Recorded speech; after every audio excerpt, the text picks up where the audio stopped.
Hello everyone and welcome back to the Trading Bay YouTube channel, जहां पर हम बात करते हैं क्रिप्टो करेंसी और फॉरेक्स के बारे में। तो जैसा कि मैंने बहुत सारी वीडियो आपके लिए बना के रखा है एक प्लेलिस्ट में, जहां पर हम क्रिप्टो करेंसी के बारे में बात किए हुए हैं, जहां पर हम बिटकॉइन, ब्लॉकचेन, इथेरियम के बारे में हमने बात किया है। तो प्लीज़ जाकर के पहले वो वीडियो देखिए आप, उसके बाद आप यहाँ पर आइए ताकि आपको और ज़्यादा नॉलेज मिल सके। आज हम बात करने वाले हैं एल्गोरिदम्स के बारे में, एल्गोरिदम्स जिसके ऊपर बिटकॉइन और इथेरियम बना हुआ है, right. So we will talk about proof of work versus proof of stake. Proof of work क्या है और proof of stake क्या है, राइट।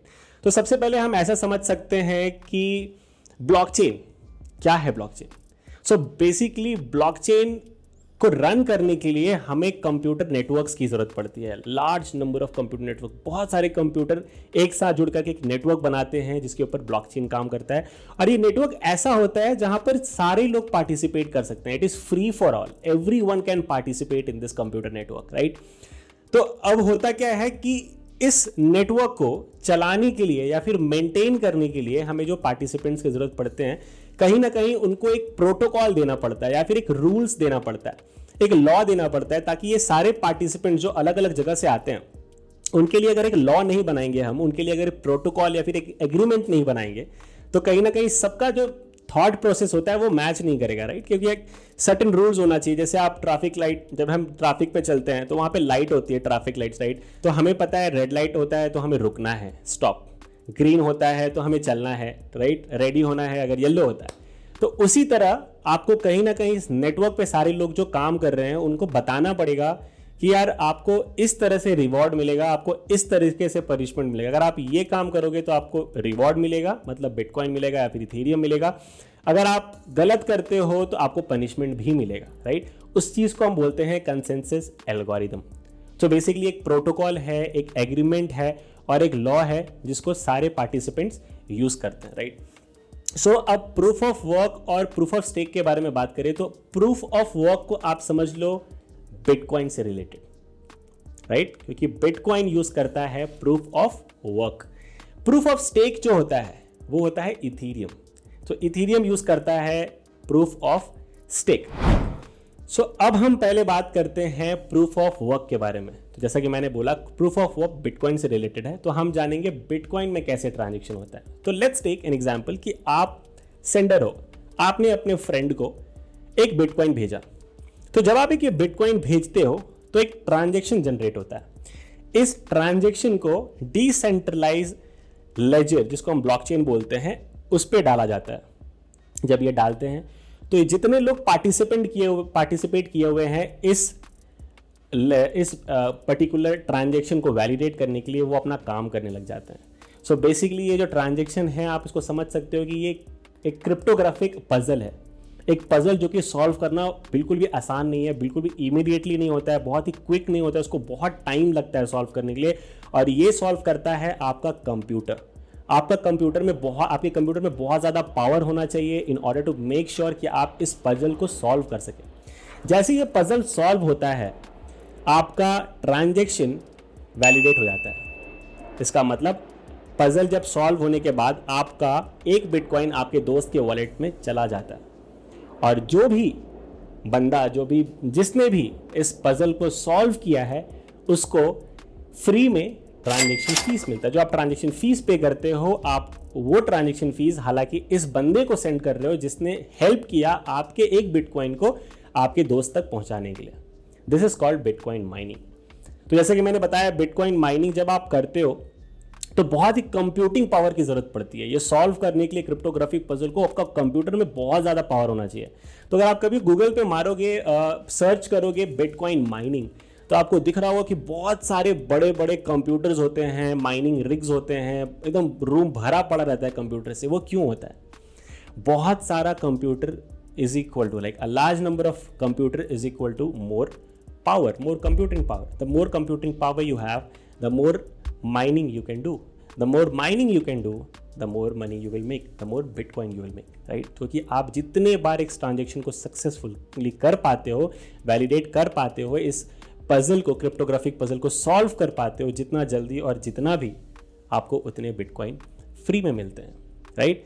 तो ये था प्रूफ ऑफ वर्क। लेकिन प्रूफ ऑफ वर्क में कुछ डिसएडवांटेजेस हैं बहुत बड़े, जिसकी वजह से आपको पता होगा कि अभी एक एलॉन डिप भी बोलते हैं, जिसको अभी तुरंत कुछ दिन पहले बिटकॉइन बहुत नीचे आ गया था, बिकॉज सब लोगों ने बोलना स्टार्ट कर दिया था कि ये इन्वायरमेंट फ्रेंडली नहीं है इसका माइनिंग, क्योंकि बिटकॉइन को माइन करने में बहुत ही ज़्यादा पावर लगता है। क्योंकि कंप्यूटर को जब आप चलाते हो, इतने माइनिंग रिग्स चलाते हो, ग्राफिक्स कार्ड लगाते हो, तो इसमें इलेक्ट्रिसिटी लगता है। और कहीं ना कहीं इलेक्ट्रिसिटी कहाँ से प्रोड्यूस करते हो आप? कोल बर्न करते हो, थर्मल एनर्जी करते हो, तो आपको जाकर के non renewable source of energy है, राइट? तो आप इलेक्ट्रिसिटी बहुत ज़्यादा बर्बाद करते हो इसको वैलिडेट करने के लिए। तो एक बहुत बड़ा डिसएडवांटेज है यहाँ पर, राइट? तो इलेक्ट्रिसिटी जाता है, उसके ऊपर से बहुत एक्सपेंसिव आपको हार्डवेयर खरीदने पड़ते हैं, बहुत सारा पैसा लगता है उस हार्डवेयर को खरीदने के लिए। उसके बाद आप फिर कूलर लगाते हो उसके ऊपर, फैंस लगाते हो उसके ऊपर, क्योंकि कहीं ना कहीं वो गर्म हो जाता है, बहुत ज़्यादा गर्म हो जाता है। गर्म होने की वजह से आप उस पर फैन लगाते हो, कूलर लगाते हो। तो कुछ कुछ डिसएडवांटेजेस हैं बिटकॉइन माइनिंग के। पहले बहुत ज़्यादा बिटकॉइन माइन में दिया जाता था, बट अब धीरे धीरे करके कम होते गया, because the more number of miners will come. इसका जो कैलकुलेशन होता है वो बहुत हार्ड हो जाता है। मतलब अगर ज़्यादा माइनर्स हैं एक नेटवर्क में, तो जो पजल को सॉल्व करना बहुत ज़्यादा डिफिकल्ट हो जाता है। The more number of miners are there in the network, it becomes harder for you for any miner to solve that particular puzzle और अ ब्लॉक, राइट? तो जितने ज़्यादा माइनर्स होंगे उतना ज़्यादा नेटवर्क सिक्योर हो जाएगा, राइट? ये भी चीज़ याद रखना अपने को। और अब बात करते हैं हम प्रूफ ऑफ स्टेक के बारे में। क्या है प्रूफ ऑफ स्टेक? जैसे मैंने आपको बताया, proof of stake is related to Ethereum. अब क्या होता है कि यहाँ पर आप क्या कर सकते हैं कि जो माइनर्स हम लोग बोलते थे बिटकॉइन में, आप यहाँ पे उसको बोलोगे वैलिडेटर्स। स्टेक का मतलब क्या होता है ये जानते हैं? स्टेक का मतलब किसी भी चीज़ को, जैसे मान लीजिए आपके पास 1 लाख रुपए हैं, आप उसको कहीं भी स्टेक करते हो, मतलब कहीं भी रखते हो जहाँ से आपको कुछ पैसे मिले। जैसे बैंक में आप डालते हो पैसे सेविंग्स अकाउंट में, आप उसको भी स्टेक बोल सकते हो कि आपने स्टेक किया हुआ है बैंक में, राइट? उसी तरह यहाँ पे स्टेकिंग प्रोटोकॉल पे चलता है, जहाँ पर आपके पास कुछ इथेरियम होते हैं और आप इस इथेरियम को नेटवर्क पे स्टेक करते हो, रखते हो।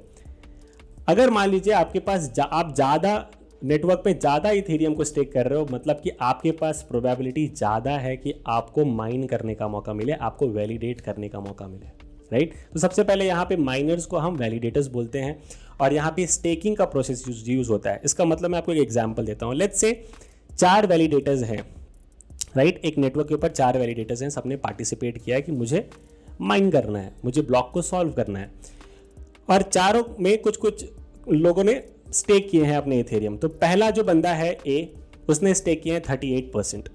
दूसरा जो बंदा है बी, उसने किया है 25%। तीसरा जो बंदा है सी, उसने किए हैं 21%। और जो चौथा बंदा है उसने किए हैं 16%। टोटल 100% हो गया। अब इसमें ए ने सबसे ज़्यादा स्टेक किया है 38%। इसका मतलब कंप्यूटर क्या होगा, जो नेटवर्क होगा, नेटवर्क सेलेक्ट करेगा हायर अथॉरिटी को, मतलब हायर जिसने स्टेक किया उस बंदे को, मतलब ए।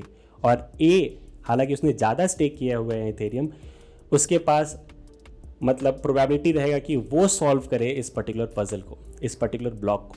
और जैसे ही वो ब्लॉक को सॉल्व करता है, उसको कुछ इथेरियम फ्री ऑफ कॉस्ट मिलते हैं एज अ फीस, जैसा कि आपने बिटकॉइन में देखा, सेम तरीके से यहाँ पे होता है। तो यहाँ पर बिटकॉइन में नंबर ऑफ कंप्यूटर्स जो आपके पास हैं, कंप्यूटिंग पावर और हार्डवेयर पावर है, उस पर सब कुछ डिपेंड करता था। उसके वजह से माइनिंग से आपको पैसे मिलते थे, आप माइन करते थे। बट यहाँ पर आपके पास कितने इथेरियम हैं, कितने आप स्टेक कर रहे हो अपने पैसे, कितना आप लगा रहे हो इथेरियम उस नेटवर्क पे, उसके हिसाब से आपको काम मिलता है, या फिर उसके हिसाब से आप उसको वैलिडेट कर पाते हो, राइट?